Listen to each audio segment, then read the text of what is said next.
تفسیر قرآن پر مبنی پروگرام قول اللہ میر عدیل عارف کی جانب سے۔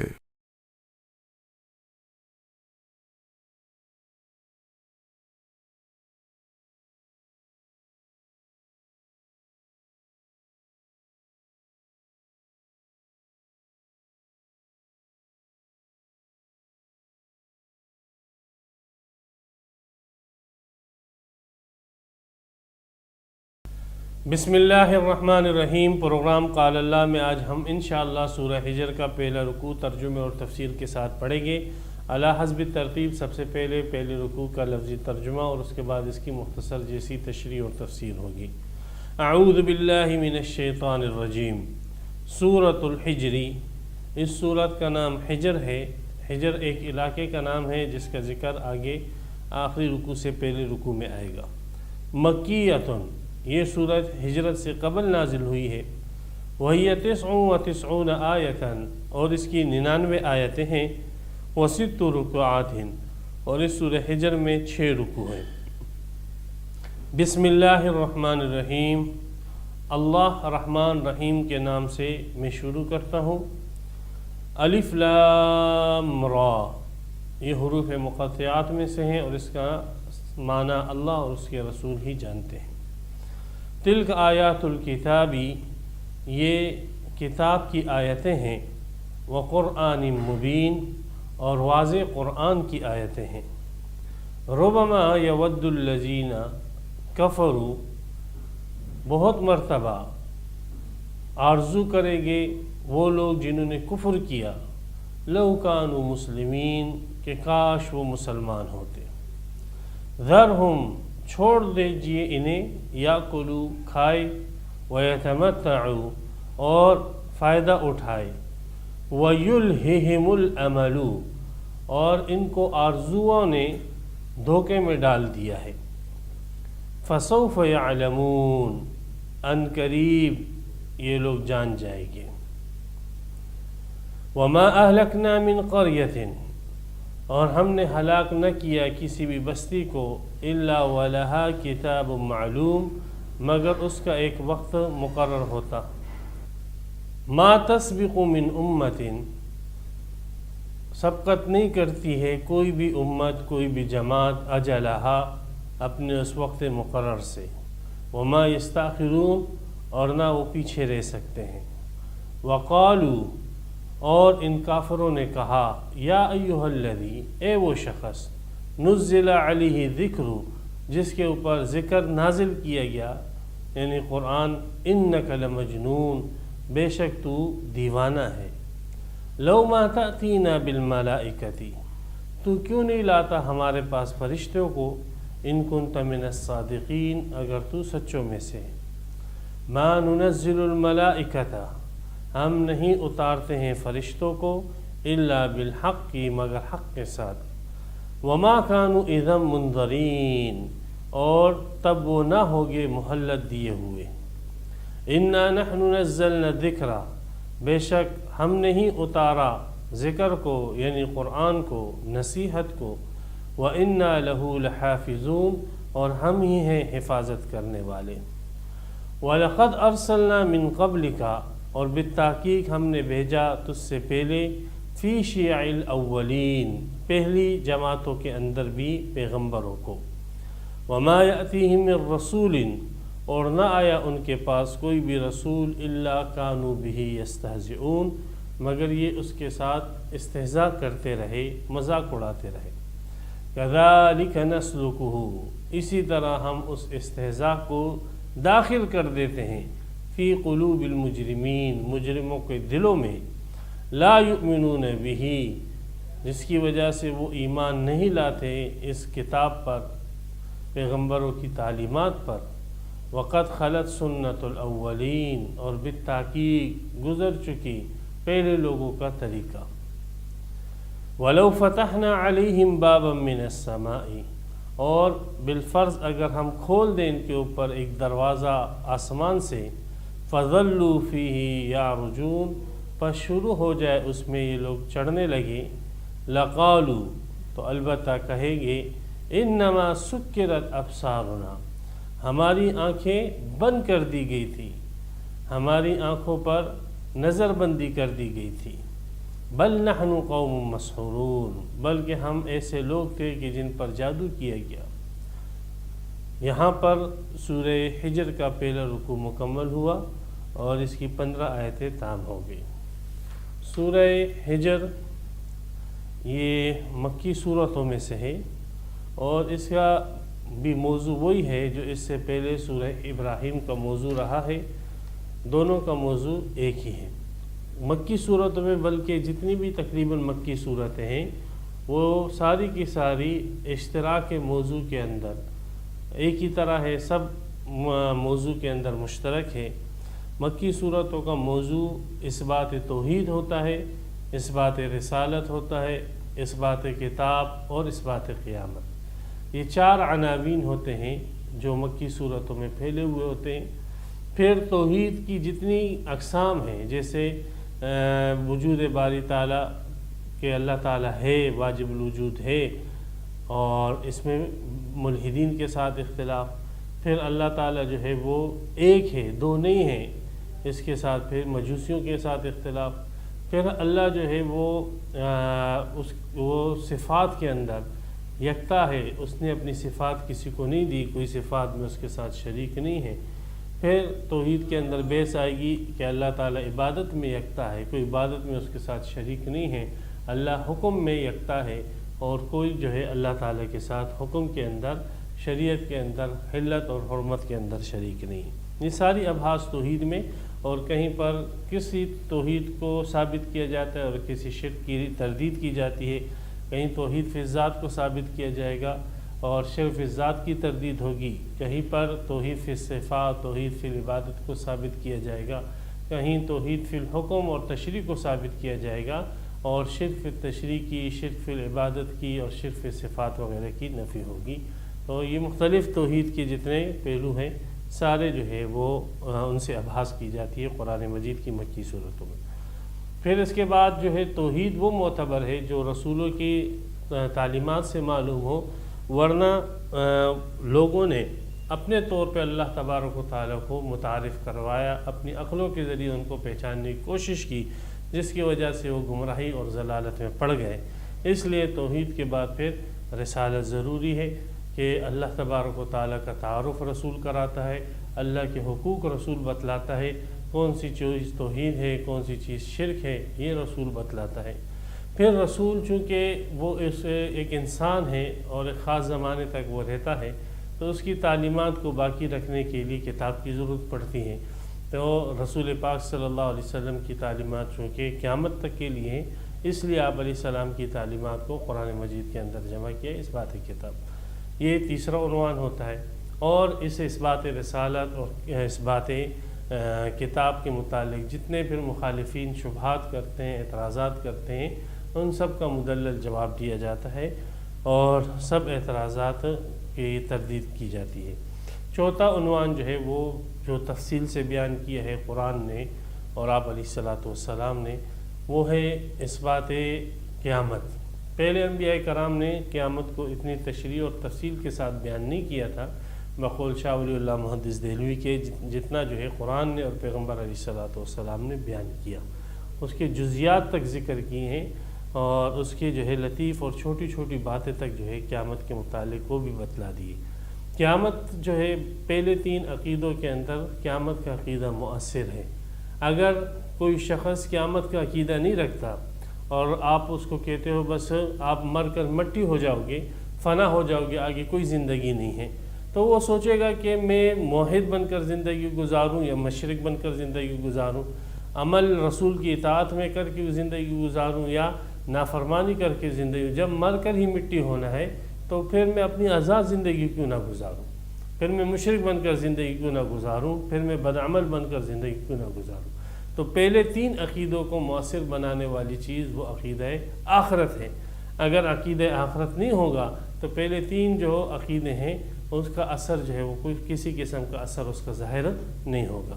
تو یہ 4 عناوین ہیں جو مکی صورتوں کے اندر پھیلے ہوئے ہوتے ہیں۔ پھر یہ آخرت کے عقیدے کے متعلق کفار کے جتنے بھی اعتراضات اور شبہات ہوتے ہیں ان کا ذکر ہوتا ہے۔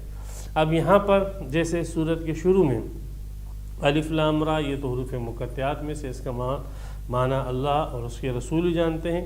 بعض علماء نے اور بعض جو ہے صحابہ نے اپنے طور پر اس کا ایک غیر متعین معنی کیا ہے، جیسے حضرت عبداللہ ابن عباس رضی اللہ تعالیٰ فرماتے تھے کہ یہ کوڈ ہے، جیسے انگلش کے اندر ہوتا ہے کہ مخفف ہے، کہ ایک لفظ ہوتا ہے اور اس لفظ کی تعبیر جو ہے ایک حرف سے کی جاتی ہے، جیسے عموماً پارٹیوں کے نام ہوتے ہیں۔ اب جمعیت علماء اسلام یہ پوری پارٹی کا نام ہے، لیکن اس کی تعبیر کر دی جاتی ہے JUI کے ساتھ۔ اب جمعیت کی تعبیر جے کے ساتھ کر دی، علماء کی تعبیر یو کے ساتھ کر دی، اور اسلام کی تعبیر آئی کے ساتھ کر دی، تو یہ مخفف کہلاتے ہیں۔ تو حضرت عبداللہ ابن عباس رضی اللہ تعالیٰ فرماتے تھے کہ یہ حروف مقطعات بھی یہ مستقل الفاظ کے مخففات ہیں۔ اب کس کے مخففات ہیں؟ تو انہوں نے ان کا ایک قول یہ ہے کہ الف سے مراد تو اللہ ہے، اور لام سے جو ہے وہ مراد رسول پاک صلی اللہ علیہ وسلم ہیں، جبرائیل علیہ السلام ہیں، اور را سے مراد جو ہے رسول پاک صلی اللہ علیہ وسلم ہے۔ تو اللہ تبارک و تعالیٰ کی طرف سے جبرائیل علیہ السلام رسول پاک صلی اللہ علیہ وسلم کی طرف یہ وحی لے کر آئے ہیں۔ اس طویل جملے کو اس 3 حرف کے اندر جمع کیا، الف لام را کے اندر۔ تو یہ ابن عباس رضی اللہ تعالیٰ کی رائے ہے۔ بعض علماء نے کہا یہ صورتوں کے نام ہیں، جن صورتوں کے شروع میں آ جائے ان صورتوں کے نام ہیں۔ بعض علماء نے یہ بھی کہا کہ یہ جو ہے اگر ان حروف مقطعات کو جوڑ دیا جائے تو اس کے اندر اللہ کا اسم اعظم وہ مخفی ہے، جیسے الف لام را یہ ہے، اور ہا میم، اور ہا میم جو ہے وہ لگا دیا جائے اس کے آخر کے اندر، تو پھر آخر میں نون جو ہے سورہ قلم کے اس میں آتا ہے، تو بن جائے گا الرحمن۔ تو یہ بھی ایک قول ہے کہ یہ جو ہے اس کے اندر اللہ کا اسماء حسنہ جو ہے وہ اور اس میں ذات کو چھپا ہوا ہے۔ اور بعض نے کہا کہ یہ جو ہے حروف ابجد کے ذریعے سے اس میں امتوں کے عروج اور زوال کو بیان کیا گیا ہے، اور اس میں امتوں کی تاریخیں بتلائی گئی ہے کہ کس امت کی کتنی جو ہے مدت اور تاریخ ہوگی۔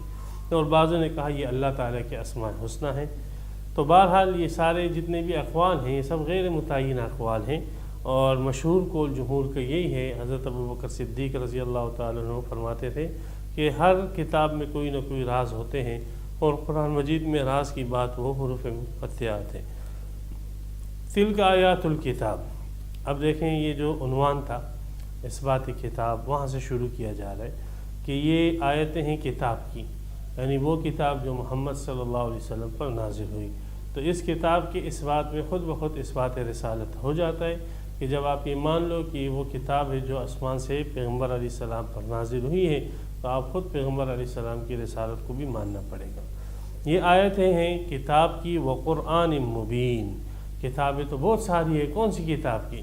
تو آگے قرآن مجید جو اس کتاب کا اسم علم ہے، اس کے ذریعے سے اس کتاب کو متعین کیا گیا کہ کتاب سے مراد قرآن، بہت تفسیریہ ہے۔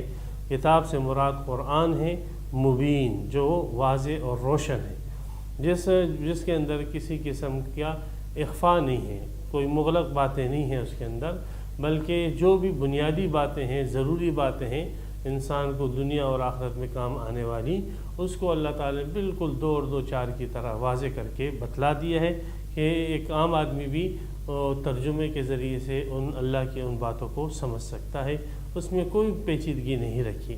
ہاں باقی کچھ ایسے نکات اور علمی باتیں وغیرہ تو اس کے اندر اگر اخفا ہے، ابہام ہے، تو وہ علم کے لیے، باقی جس چیز کے اوپر انسانی ضرورت موقوف ہے وہ قرآن نے بالکل واضح طور پر، اب توحید ہے، رسالت ہے، آخرت ہے، نماز ہے وغیرہ، یہ سب چیزیں قرآن نے کھل کر بیان کی ہیں، اور اس میں کسی قسم کی جو ہے ابہام یا اجمال کو جگہ نہیں دی۔ ربما یود الذین کفروا لو کانوا مسلمین۔ یہ تسلی ہے رسول پاک صلی اللہ علیہ وسلم کے لیے کہ یہ کتاب جو آپ ان کے سامنے پیش کر رہے ہیں اور یہ لوگ اس کا انکار کر رہے ہیں۔ اب یہ تو یہ دنیا میں انکار کر رہے ہیں، لیکن آگے کئی مراحل ایسے آئیں گے کہ جس میں یہ لوگ آرزو اور تمنا کریں گے کاش ہم مسلمان ہوتے۔ ربما جو ہے یہ کثرت کے لیے آتا ہے کہ متعدد مرتبہ یہ کفار، علامہ یہ تفسیر مظہری میں لکھا ہوا ہے قاضی ثناء اللہ پانی پتی رحمۃ اللہ نے، یہ ربما جو ہے تکثیر کے لیے، یعنی ایک مرتبہ نہیں متعدد مرتبہ. تو جب یہ مر رہے ہوگے تو اس وقت بھی یہ لوگ تمنا کریں گے کہ کاش ہمیں جو ہے موقع دے دیا جائے، ہم مسلمان ہو جائیں. جیسے فرعون نے جب مرنے لگا تھا تو فرعون نے کیا کہا کہ میں ایمان لاتا ہوں، لیکن اللہ نے کہا آپ کا ایمان معتبر نہیں ہے. اسی طرح اگر کسی قوم کے اوپر مجموعی طور پر عذاب آ جاتا ہے تو فلما رأوا بأسنا قالوا آمنا بالله وحده وكفرنا بما كنا به مشركين فلم يكن ينفعهم ایمانهم. اب جب عذاب آتا ہے تو اس وقت وہ ایمان لاتے ہیں لیکن وہ ایمان ان کو فائدہ نہیں دیتا. اس وقت وہ چاہتے ہیں کہ ہم مسلمان ہو جائیں. تو عذاب آتے وقت، موت کے وقت یہ لوگ مسلمان ہونے کی آرزو کریں گے، تمنا کریں گے، لیکن اس وقت نہیں. حشر کے میدان میں یہ مسلمان ہونے کی آرزو کریں گے. پھر جب ان کو جہنم پر پیش کیا جائے گا تو یہ جہنم کو دیکھ کر یہ مسلمان ہونے کی آرزو تمنا کریں گے. حتیٰ کہ متعدد صحابہ کرام سے، 7-8 صحابہ کرام سے ایک روایت مروی ہے کہ گناہگار مسلمان اپنے گناہوں کی پاداش میں اور اپنے گناہوں کی سزا بھگتنے کے لیے جہنم میں ڈال دیا جائے گا. تو کفار وہاں پر اس کو طعنے دیں گے کہ تو موحد تھا، مسلمان تھا، مومن تھا، تیرے ایمان نے تو اس کو کوئی فائدہ نہیں دیا، اور تو بھی تو ہماری طرح جو ہے جہنم کے اندر سڑ رہا ہے، مر رہا ہے، تو تیرے اور ہمارے درمیان کیا فرق ہے. تو جب وہ اس کی سزا پوری ہو جائے گی تو اللہ تبارک و تعالیٰ جو ہے ایسے اشخاص کو جہنم سے نکالے گا. تو ایسے اشخاص کو جب جہنم سے نکالا جا رہا ہوگا اور ان کے یہ اندر ذرہ برابر بھی ایمان ہوگا اور ان کو جہنم سے نکالا جا رہا ہوگا، تو وہ کفار اس وقت آرزو اور تمنا کرے گی کہ کاش ہم بھی مسلمان ہوتے، ذرہ برابر اپنے ساتھ ایمان لے جاتے، تو آج ہم بھی جو ہے جہنم سے جان چھڑا دیتے اور جہنم سے چھٹکارا پا لیتے. تو اس موقع پر یہ لوگ آرزو کریں گے. تو اس سے یہ بھی پتہ لگا کہ کافر جہنم کے اندر ہمیشہ ہمیشہ رہے گا، اس کے لیے چھٹنے کا کوئی بھی دن نہیں ہے. اسی لیے تو مسلمان ہونے کی وہ آرزو کرے گا. اور قرآن مجید کی متعدد آیتوں میں موضوع واضح طور پر آئے کہ کافر ہمیشہ ہمیشہ کے لیے جہنم میں رہے گا. تو اس سے امام ابن تیمیہ رحمۃ اللہ علیہ کی اس موقف کی غلطی واضح ہوتی ہے کہ انہوں نے یہ بتلایا کہ ایک دن جہنم پر ایسا آئے گا کہ جہنم میں کوئی کافر بھی باقی نہیں رہے گا، سب کافروں کو بھی جہنم سے نکال دیا جائے گا. اگر کافر اسی طریقے سے جہنم سے آسانی سے نکل سکتے تو پھر ان کے مسلمان ہونے کی آرزو کرنے کا کیا مطلب. تو مسلمان ہونے کی آرزو اسی وجہ سے یہ لوگ کریں گے کہ کبھی یہ جہنم سے نہیں نکل پائے گے. ذرہم یاکلوا ویتمتعوا، یہ مزید تسلی ہے کہ آپ ان کو دیکھ رہے ہو کہ نافرمانیاں کر رہے اور آپ کو نہیں مان رہے، آپ کی دعوت کو تسلیم نہیں کر رہے، تو یہ ان کو چھوڑ دو. یہ بیچارے جو کھا پی رہے ہیں اور دنیا کی لذت اور گاڑیوں اور بنگلوں کے اندر اور عیش و عشرت کے اندر ہیں، یہ تو بکرے کی ماں ہے، یہ اس کو تو کھلایا پلایا جا رہا ہے اور قربانی کے لیے تیار کیا جا رہا ہے.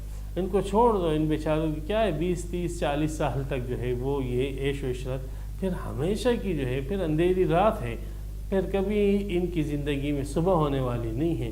تو ان کی اس حالت کو آپ سوچو کہ جس حالت میں ان کو ہمیشہ کے لیے رہنا ہے، تو یہ جو موجودہ عیش و عشرت میں یہ لوگ نظر آ رہے ہیں، اس کی آپ کو کوئی حیثیت معلوم نہیں ہوگی اور آپ کو تسلی ہو جائے گی کہ موجودہ عیش و عشرت کے اندر جو لوگ بیٹھے ہوئے ہیں تو آنے والے عذاب کے سامنے اس کی کوئی حیثیت نہیں ہے. یہ ایسے ہی ہو گیا کہ گویا پھانسی کے مجرم کو بریانی اور قورمے کھلائے جا رہے ہیں، پھانسی گھاٹ سے پہلے اس کو اچھی طریقے سے کھانا کھلایا جا رہا ہے. تو ذرہم، ان کو چھوڑ دو، یاکلوا، کھائے، جو چیز کھانا چاہتے ہیں کھائے، ہاں، ویتمتعوا، اور فائدہ اٹھائیں، جس چیز سے فائدہ اٹھانا چاہتے ہیں اٹھائیں، اللہ کے قانون سے ہٹ کر اپنی مرضی اور خواہش کی بنیاد پر. وَيُلْهِهِمُ الْأَمَلُ، اور ان کو دھوکے میں ڈال دیا ہے طول عمل نے، امیدوں نے، لمبی لمبی امیدوں نے ان کو دھوکے میں ڈال دیا ہے، دنیا میں مشغول ہو گئے ہیں. فَسَوْفَ يَعْلَمُونَ، ان قریب یہ لوگ جان جائے گی. ان کفار کی آپ امیدیں سنو تو سبحان اللہ آپ کو تعجب ہوگا کہ ان بیچاروں کی امیدیں کیا ہے، اور زندگی ان کی دیکھو تو کچھ بھی نہیں ہے، لیکن امیدیں ان کی دیکھو تو حیات خضروی سے بھی جو ہے بڑھ کر ان کی امیدیں ہوتی ہیں. وَمَا أَهْلَكْنَا مِنْ قَرْيَةٍ، اب مزید یہ تسلی ہے کہ ان کے اوپر عذاب کیوں نہیں آ رہا. تو دیکھیں، فرمایا کہ دیکھیں ہر ایک امت کے لیے اور ایک قوم کے لیے عذاب کا ایک وقت مقرر ہوتا ہے. یہ نہیں ہے کہ رسول آئے اور رسول نے آ کر ان کو دعوت دی اور قوم نے تسلیم نہ کیا تو بس اللہ کا عذاب ان کے اوپر فی الفور آ جائے. ایسے اللہ کی سنت نہیں ہے، بلکہ اللہ تعالیٰ جو ہے جب رسول آ جاتے ہیں تو اللہ تعالیٰ پھر اس قوم کو ڈھیل دیتے ہیں، جتنا اللہ تعالیٰ کی حکمت میں اور اللہ کے علم میں ہوتا ہے مناسب ان کی اتنی ان کو ڈھیل دیتے ہیں، چھوڑ دیتے ہیں، اور ان کے لیے عذاب کا ایک وقت مقرر کر دیتے ہیں. 100 سال بعد، 500 سال بعد، 1000 سال بعد، جیسے نوح علیہ السلام کی قوم کے اوپر عذاب آیا 950 سال کے بعد. تو عذاب کے لیے ایک وقت مقرر ہو جاتا ہے اللہ کے ہاں. اللہ تعالیٰ ایسے نہیں کرتے ہیں کہ رسول نے دعوت دی فوراً عذاب آ جائے، یہ اللہ تعالیٰ کی سنت کے خلاف ہے، بلکہ ایک وقت مقرر ہے. اس وقت مقرر تک اگر وہ لوگ ایمان نہیں لاتے ہیں تب اللہ تعالیٰ کی طرف سے عذاب آ جاتے ہیں، اور وہ پوری قوم جو ہے وہ حس سے نیست کے اندر تبدیل اور بت سے نبوت کی لبادے اور تاریخ کے بس اوراق کے اندر چلی جاتی ہے اور صفحہ حدثی سے مٹ جاتی ہے. تو فرمایا وما اہلکنا من قریۃ، اور ہم نے ہلاک نہ کیا کسی بھی بستی کو الا ولہا کتاب معلوم، مگر یہ کہ اس کے لیے ایک وقت مقرر تھا. کتاب متعدد معنوں میں آتا ہے. کتاب کا اطلاق یہاں پر وقت کے معنی میں ہے، جیسے ان الصلاۃ علی المؤمنین کتاب موقوتہ کے اندر کتاب بمعنی جو ہے وقت کے معنی میں ہے. ما تسبق من امۃ اجلہا، ہاں جب وہ وقت آ جاتا ہے تو اس وقت مقرر سے کوئی امت جو ہے پہلے سبقت نہیں کر سکتی ہے. یعنی وہ یہ چاہے کہ ہم اپنے وقت ٹائم سے پہلے جو ہے پوری قوم تباہ ہو جائے، نہیں، کوئی اس کو تباہ نہیں کر سکتا. وما یستعجلون، اور جب تباہی کا ٹائم آ جائے تو کوئی ان کو بچا نہیں سکتا. وہ اپنے اس مقررہ وقت پر ہی مریں گے، مقررہ دن میں ہی مریں گے، اس سے پہلے نہ آگے نہ پیچھے. اس لیے اللہ تعالیٰ نے جو ٹائم فکس کیا ہے اسی ٹائم پر ان کو مرنا ہے. اس ٹائم سے پہلے بھی اگر یہ خود بھی مرنا چاہے مر نہیں سکتے ہیں، اور اس ٹائم کے بعد اگر یہ جینا چاہے تو جی نہیں سکتے ہیں. وقالوا یا ایھا الذی نزل، اب یہ ان کی تکذیبات کے طریقے کہ یہ جو نبی اکرم صلی اللہ علیہ وسلم کی تکذیب کیا کرتے تھے تو اوپر تسلی پہلے ہی سے دے دی. اب ان کی تکذیب کی صورت بیان کی جا رہی ہے کہ دیکھیں کیسے نبی اکرم صلی اللہ علیہ وسلم کا استہزاء اڑاتے تھے، مذاق کرتے تھے. کہتے تھے اے وہ شخص، اے وہ شخص. یہ خطاب کا یہ طریقہ تنزیہ اور اس میں تمسخر اور استہزاء ہے. نزل علی ذکر، جس کے اوپر جو ہے ذکر نصیحت نازل کی گئی، یعنی قرآن نازل کیا گیا، اس کا دعویٰ یہ ہے. تو یہ کلام جو کر رہے ہیں تسلیم کے طور پہ نہیں، بلکہ یہ کلام جو کر رہے ہیں استہزاء کے طور پر اور مذاق اڑانے کے طور پر کر رہے ہیں. جیسے آگے پھر تصریح انہوں نے کی انک لمجنون، ان حرف تاکید لام تاکید لے کر آئے جملہ اسمیہ، بے شک تو پاگل اور دیوانہ ہے اور اس کے علاوہ اور کچھ بھی نہیں ہے. حالانکہ وہی شخص تھا جس کو یہ لوگ مکہ کا سب سے سمجھدار اور فتین اور ذہین اور امین اور صادق کے القاب سے یاد کیا کرتے تھے. لیکن جب اس شخص نے دعوت توحید کی دینا شروع کر دی اور ابدی کامیابی کی طرف بلانا شروع کر دیا اور شیطان کی مخالفت کی طرف لوگوں کو دعوت دینا شروع کر دی، تو وہی لوگ جو امین کا لقب دینے والے تھے اب وہ اس پیغمبر کو مجنون اور پاگل کہہ رہے ہیں. لو ما تأتینا بالملائکہ، کہتے تھے کہ ان کے مطالبے بھی جیسے سورہ اسراء وغیرہ کے اندر متعدد مطالبے آتے تھے، تو یہ کہتے تھے کہ آپ ہمارے پاس فرشتوں کو لے آؤ، آپ کے ساتھ ہم چاہتے ہیں کہ کوئی فرشتہ ہو اور وہ آپ کے ساتھ چلے پھرے، تب ہم آپ کی نبوت کے اوپر ایمان لے آئیں گے کہ واقعی آپ اللہ کے نبی ہو. ان کنت من الصادقین، اگر آپ اپنے دعوے کے اندر سچے ہو تو پھر آپ اپنی نبوت کے اوپر دلیل کے طور پر اپنے ساتھ کسی فرشتے کو لے آؤ. جب فرشتہ آ جائے گا تو ہم سمجھ جائیں گے کہ آپ اللہ کے رسول اور نبی ہو. اب یہ تو جو یہ مطالبہ کر رہے ہیں اللہ تعالیٰ کی قدرت میں، اللہ تعالیٰ تو فرشتوں کو بھیجتے رہتے ہیں اور مسلمانوں میں سے کئی نے جو ہے ان فرشتوں کو انسانی شکل میں دیکھا بھی.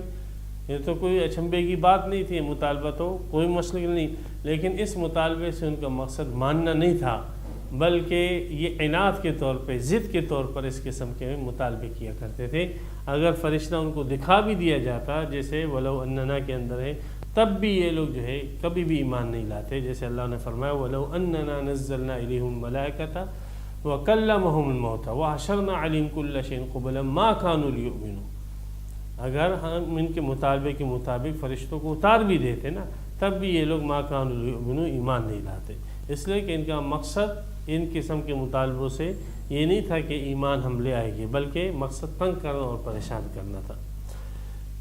یہاں پر اللہ تبارک و تعالیٰ نے ان کو جواب میں یہ کہا، ہاں فرشتے اتریں گے، بالکل آپ نے فرشتے مانگے اور فرشتے آئیں گے، لیکن وہ فرشتے یاد رکھنا عذاب کے ساتھ آئیں گے تمہیں، اور اس ٹائم تم فرشتوں کو دیکھو گے لیکن وہ فرشتے عذاب کے فرشتے ہوں گے۔ اور ویسے ہی ہوا جسے سورہ انفال میں ہم پڑھ چکے ہیں کہ آسمان سے اللہ تعالیٰ نے بدر کے موقع میں فرشتے بھیجے، اور پھر ان فرشتوں نے ان کی وہ پٹائی لگائی اور مارا ان کو، اور پھر موت کے وقت فرشتے آئے اور ان کی خوب پٹائی لگائی، جیسے ان الذین توفاہم الملائکۃ ظالمی انفسہم قالوا فیما کنتم، اور دیگر آیتوں کے اندر متعدد آیتوں میں کہ یضربون وجوہہم وادبارہم، فرشتے ان کو آگے پیچھے سے مارتے ہیں۔ تو یہ فرشتے آئیں گے، آپ کے مطالبہ بالکل تسلیم کیا جائے گا، لیکن یاد رکھیں یہ جب آئیں گے تو اس وقت عذاب ہوگا آپ کے اوپر، اور اس وقت آپ مصیبت اور پریشانی میں ہوں گے، پھر اس وقت آپ کو کسی قسم کی مہلت نہیں دی جائے گی۔ ما ننزل الملائکۃ الا بالحق، ہم نہیں اتارتے فرشتوں کو مگر حق کے ساتھ، یعنی عذاب کے ساتھ، یعنی آپ نے جو مطالبہ کیا ہے آپ کے مطالبہ پورا ہوگا لیکن اس وقت عذاب ہوگا۔ وما كانوا اذا منذرین، اور تب تو ان لوگوں کو بالکل مہلت نہ دی جائے گی۔ انا نحن نزلنا ذکر، نبی اکرم صلی اللہ علیہ وسلم کو پریشانی کہ یہ لوگ مسلمان نہیں ہو رہے، تو قرآن مجید جو ہے اس کی حفاظت کی کیا صورت رہے گی، اس کی تعلیمات کیسے محفوظ رہے گی؟ وہ تعلیمات جب افراد کی زندگیوں میں آ جائے گی تب وہ قرآن کی اصل حفاظت تو یہی ہے کہ وہ قرآن کی تعلیمات جو ہے وہ انسانی وجودوں کے اندر انسان کے وجود سے ظاہر ہو، نماز وہ انسان کے وجود سے ظاہر ہو، یہ قرآن کی صحیح حفاظت، اور روزہ انسان کے وجود سے ظاہر ہو، اللہ کے حدود وہ قانون اور ملک کی سطح پر ظاہر ہو، یہ ہے قرآن کی جو بیسک اور حفاظت ہے وہ یہ ہے۔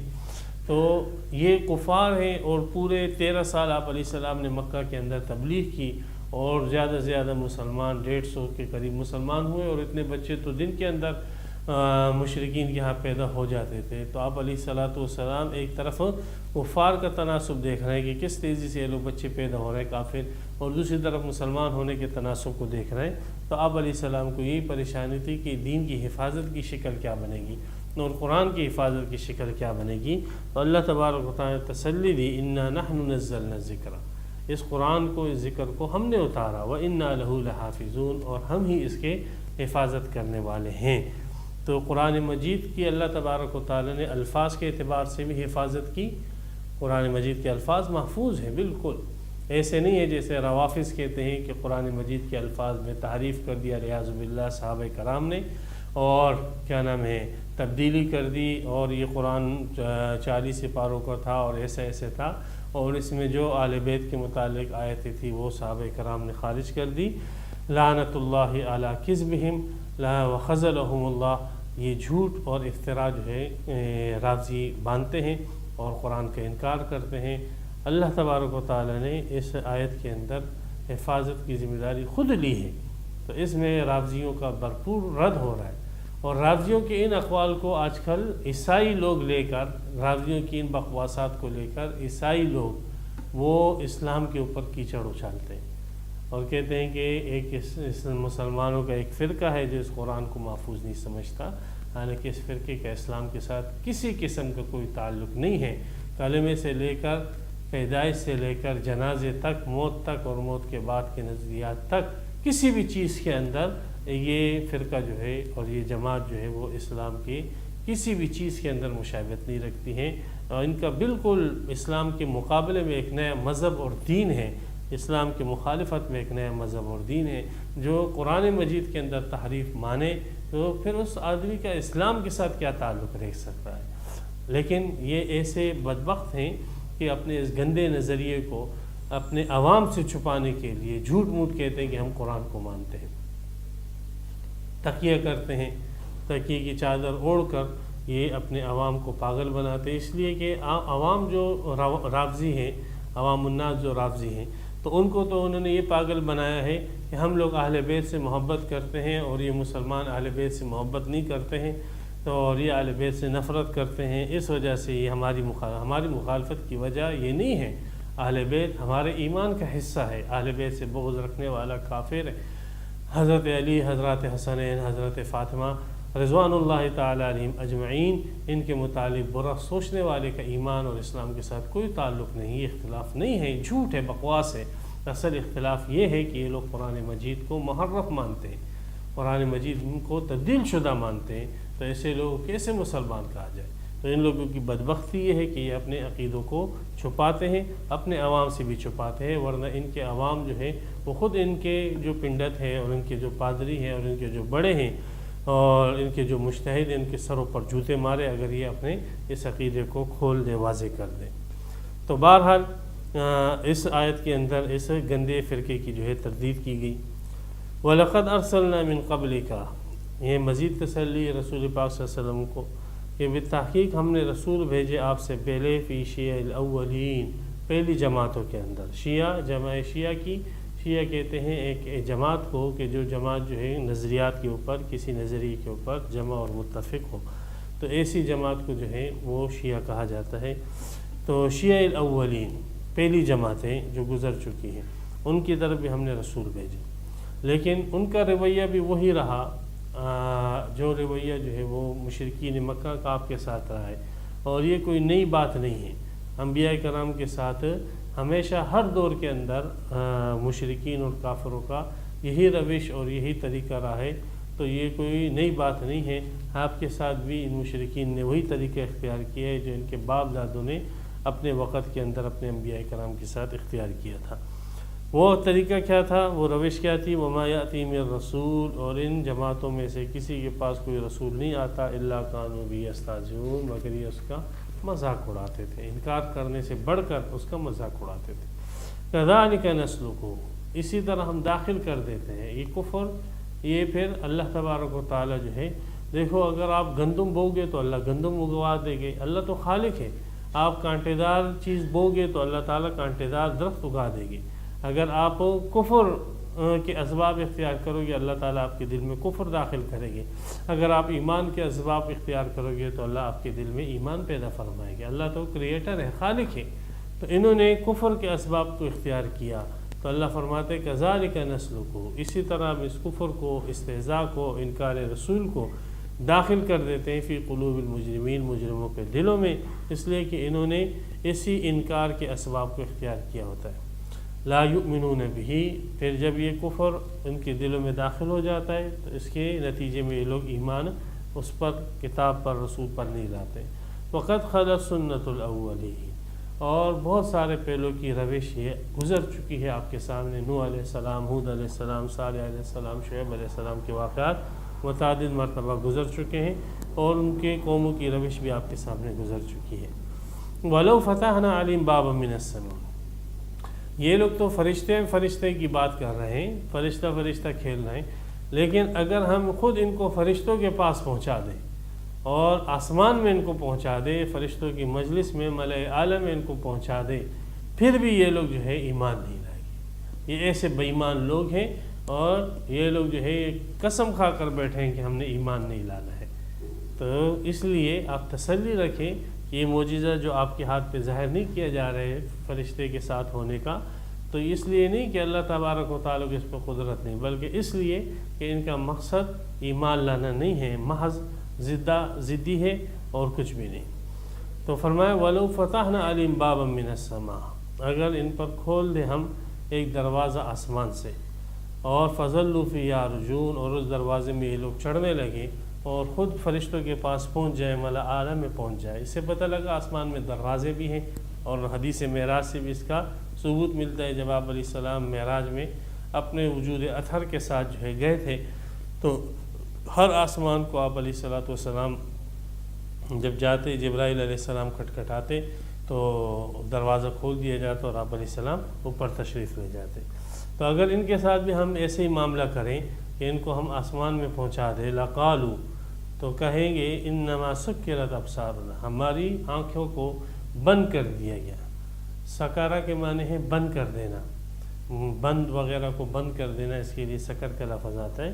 تو ہماری آنکھوں کو کوئی عمل کر کے بند کر دیا گیا. ہم ہیں زمین پر لیکن ہمیں یوں لگ رہا ہے کہ ہم آسمان پہ ہیں. ہم ہیں زمین انسانوں میں لیکن ہمیں یوں لگ رہا ہے کہ ہم فرشتوں کے درمیان ہیں. تو پھر ان کی یہ باتیں ہوگی. اللہ تعالیٰ نے ان کی مستقبل کے حالات بھی بتلا دی. بل نحن قوم مسحورون، بلکہ ہم تو ایسے لوگ ہیں کہ ہم پر جادو کیا گیا ہے. تو اس سے یہ بھی پتہ لگا کہ آسمان پر جانا جو ہے انسان کا ممکن ہے، اور انسان جو ہے آسمان پہ جا سکتا ہے.